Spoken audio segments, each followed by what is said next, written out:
Hello and welcome back to another video, people. Welcome back to the YouTube channel. Make sure you're smashing a like and subscribing if you are new. We're trying to reach 1K subscribers before the end of the season and closing in on 900. So, really much appreciate the support.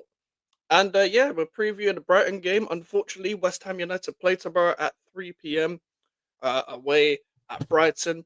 Uh, we're going to read out Graham Potter's press conference first, and then we're just going to preview the game for a bit. Preview the game for a bit. I am going to have to delay my Rico case, maybe, if unless I can work on it in a few hours. I have free today, but other than that, I promise it'll be next week. I promise. If it ain't next week, then unsubscribe. Fuck it. Um, but listen, let's go into the press conference. There's a lot to get through on this first question. Jesus Christ. The first question is on recent results. I understand the fans' frustration. You have to look at two levels. It's a home game we want to win, and we didn't. The performance wasn't great, and we are where we are in the table. Well, yeah, it's quite as simple as that, really. And then you have to look at the bigger picture. As a result of having to deal with that, as I've said, in the 40 or so games before I arrived, the team conceded a lot of goals. The fans are upset, and I'm the same. But at the same time, we played well at Anfield, and I've been competitive in all the games. Wouldn't say all the games, but I agree that he shored up the defense, because I think that's the first thing he obviously wanted to do, and that is kind of part of his play style anyway, to shore up the defense and to play through the lines and stuff in possession and stuff. But obviously, he doesn't have the players to do that. But I do think he's done well with the defensive organisation, uh, given the players he has. And I do think a lot of the goals we conceded have come down to very simple errors rather than the actual structure of the team. But we've got attackers there that he could get a lot more out of with different team selections and stuff. Um, we are not playing how we want to play. That's also true. I get that, but I wasn't really expecting you to do all of that. But to look at the bigger picture, it's not so straightforward to change things. You have to accept things and be up for the challenge. I want to support the players who have been brilliant and we'll fight together. Very basic stuff. I do get what he's trying to say, but listen, you ain't got any excuses next season. You know what job you're getting into, mate. Potter's asked about Fulcrick's comments. Sometimes you have to understand after a game, everyone's emotional. It should be that way. But when you're a leader, you have to accept the emotion and put things in perspective. There may be various factors, and that could also play on players' minds. Together, we have to work and find solutions and give their fans something better. Nicholas wears his heart on his sleeve, and he's entitled to his opinion. For me, it's better to have conversations in private. You have to be able to be honest and think about the team as well. I get from a manager's perspective, you probably want that to be more of a private conversation, but at the same time, we kind of needed that sort of interview. I'm very supportive of the players. I understand it's tough, and we have to demand more, but fundamentally, I want to help them. The boss has asked about returning to his old club, Brighton. I have nothing but respect, love, and gratitude for my time there. They were fantastic people. Uh, there were, sorry, fantastic people, and I have great memories. Obviously, I want to win, but I always look back fondly on my time there. Yeah, he did a great job there. Listen, I'm expecting the Potter of Brighton more than the Potter of Chelsea because of the task at hand. Unfortunately, we don't have a good enough structure there because we've got David Sullivan as director of football now. Um, So it ain't going to be where it was at Brighton for him, unfortunately. But he knew what job he was getting into when he was being interviewed and stuff. He should know. If he didn't know, then you, my friend, don't really know what jobs you're getting into. You should probably do a bit more research into your clubs before you actually get appointed by them. And that same goes for like someone like an Amarim when he joined Manchester United. Let's say he does get fucked over. You should kind of know that before you're jumping in. The same way, and when any manager gets fucked over by Daniel Levy, like if you don't know what you're getting into when it comes to being the next Tottenham manager by now, then uh, that's your own fault, to be honest. But yeah, it's going to be interesting coming up against his former club. He's obviously been battered by them before when Deserby was taken over when he was Chelsea manager. The next question is on Brighton's form in the Premier League. Lots of teams will have different stats because it's so tough. They're not in a great run now, but that can happen because of various factors. Historically, the club has been successful because they are able to look past obvious conclusions. They'll be fine, but hopefully not this weekend. I never really rated what Brighton were doing. I did apologise and say, you know what, I have to hold my hands up when they were on a good run of form. But I should have just stuck to my guns, to be honest. I don't really rate this hurt to look at. I don't think they look as good as how they were under Deserbi and Potter, and I didn't even rate Deserbi like that. Um, to be honest, either. I just think uh, I don't think their midfield is as good enough. I know Caicedo and McAllister are very hard players to replace, but I think they're relying a lot on João Pedro for goals. Just in my opinion, I don't think they have enough final third quality. So as much as they were like at one point going for Europe and stuff like that, listen, they're not completely out of it, I don't think. But I don't think Herzl is the right man for the job. But also, it is what it is. Potter is asked about conceding late goals. It's a number of factors. To go to Goodison Park now, it's difficult when you're 1-0 up and you probably need a second. In the Premier League, you're always vulnerable. Just, well, yeah, like, I think that's another example of what Fulcrum was referring to about going 1-0 up and not fucking capitalising on it. Eh?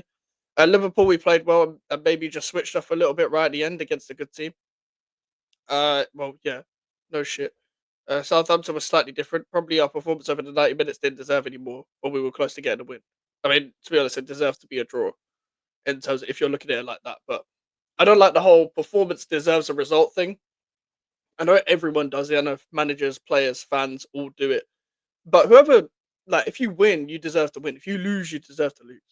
Whoever puts the ball in the back of the net more than you, like, the football's just as simple as that. I can't lie. Performing well doesn't mean having the ball. Dominating doesn't mean having the ball, or whatever. Like, you gotta, if you're dominating, you gotta have like a lot of like big chances. What I mean by big chances is that shots you should score. Is literally as simple as that. I'm not measuring it by like a graph or a bar chart or anything like that. It's very complicated. When we came in, we were conceded early goals, and now it's late goals. But it's very tough for very different reasons. Very generic stuff. The boss has asked about Saliba. Injuries play a part.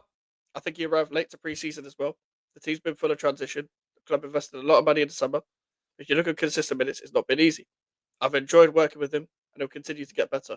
Don't know why. I don't. I want to know the context of why he was asked about Saliba. I guess it was in the 90-minute stuff, but I'm pretty sure he played 90 minutes against Southampton, so I'm not really trying to see him subbed off anymore. But he needs to stop subbing on Mavropanos. I know he didn't do anything wrong against Southampton, but it's just not needed. The question is on team news. Alvarez is still out with his back and will hopefully be back next week. Don't care, to be honest. Arwan Bissaka should be back. Otherwise, it's how it was. Obviously, Evan Ferguson can't play because he wasn't going to play anyway. But you know, he's he's contracted to Brighton. We've got him on loan from Brighton. Poyet's asked about the summer, like summer business. You have to think about where you are, where you want to be. Again, it's not. It's about working together and being responsible in every window. You want to improve the team, and that will continue. We have to make some decisions to improve from where we are now. In my job at Brighton, it was from taking the team fourth from bottom of the table, and I have experience of what's required. It's not a quick fix, but that's the challenge, and that is it. So we didn't learn anything. Like every press conference in world football, you don't really learn anything new. But at the same time, I do get some of the things he's trying to say. Next season, whether you get no players or get 10 players, you have no excuses because you have a preseason. So let's say you don't get anyone you want, include the kids. Try and get the best out of some of the kids that you have because in terms of technical players, we've got a lot more technical kids than we do senior players in our team. And that's the truth of it. I'm seeing Lewis, I know it's on a different level of football, but I'm seeing Lewis Orford take the ball and just spray passes about. Meanwhile, I'm seeing our midfielder struggling to pass the fucking ball apart from Lucas McIntyre at his current moment in time. Um, I'm expecting to lose this game. If I'm being 100% honest with you, I am expecting to lose this game. Uh, I think it will be one of them ones where we start off shaky, we don't give it our all, we don't get into the game. They'll press us. We won't play through the press properly because we can't. We don't have the players to. And we'll lose like 2 or 3-1, or we'll probably lose either 2-0 or 3-1, something like that. Uh, if Bowen doesn't score, then no one scores. If I'm being real, because it's not like we give the ball to Nicholas Fulkirk. In fact, Fulkirk had to get the ball and give it to fucking Bowen for us to score. Um, he needs to play Guilherme. He needs to play Guilherme. Kudus' horrific performance against Southampton doesn't warrant another start. I do think he should keep the Paquetá Soler in midfield. We don't really have much choice with the third man midfielder. Uh, I, I hear me out here. I'd be tempted just to say play Rodriguez because it's someone different. I'm not saying he's good or anything. I'm not saying he's the level, but I do think he's been a bit more scapegoated than our other midfielders that have managed to get away with nonsense. So I wouldn't mind a Rodriguez just for a little bit more physicality. I'm not. He's not mobile either. He's not. None of them are the level. I wouldn't keep Rodriguez, Ward-Prowse, Alvarez. I wouldn't keep any of them. But I would just want to play someone different. I know he probably doesn't like Rodriguez. He hasn't played a single minute of him. But you've got players there. Lewis Orford. I would love to see get a chance, but Ward-Prowse being brought back on loan is probably the worst thing to happen to his development, if I'm being 100% honest. But Ward-Prowse needs to leave in the summer. For the love of God, just leave. Um, yeah, Paquetá has had two good performances in a row, so I'm hoping he carries on his good form. Hoping Mohamed Kudus is bench, hoping Guilherme gets subbed on a lot quicker. We need someone off the left. He can play either position, but more on the left. I would like him on the left because we've got Bone on the right. Guilherme, Fulkirk, Bone would be my front three. Fulkirk probably can't play 90 minutes still. So we need to get this game done and early because once he comes off, we're fucked because we've got to put Bone up front or, God forbid, Danny Ings. Um, who else? I might put like Skulls or Emerson. I don't really mind who plays because I like them both. So I have no problem with that. I want to see Wan-Bissaka come straight back in, even though they're not great. Matoma against Sufel, I'm not trying to see any of that. And Kilman and Tadibo as the centre backs. Kilman hasn't been terrible, but he needs to step up from his previous games. However, I don't think he's had a terrible season. I think his price tag is used to be like a stick to be beaten with sort of thing. Pause. Um, and yeah, that's pretty much it in terms of starting 11 and lineup. I kind of just want the season done, to be honest with you. I don't think I can put up with another 5 games of this, but I am doing a watch along at 2:45 tomorrow, so come and join me. And yeah, we're gonna cry together, people. We're gonna cry together. Make sure to leave a like on the video. Make sure to subscribe if you're new. Social medias are in the description if you want to follow me. And the email for the inquiries. We're on the road to 1K subscribers. Trying to reach that before the end of the season. Come and join me tomorrow at 2:45 p.m. for the Brighton vs West Ham United watch along. Take care.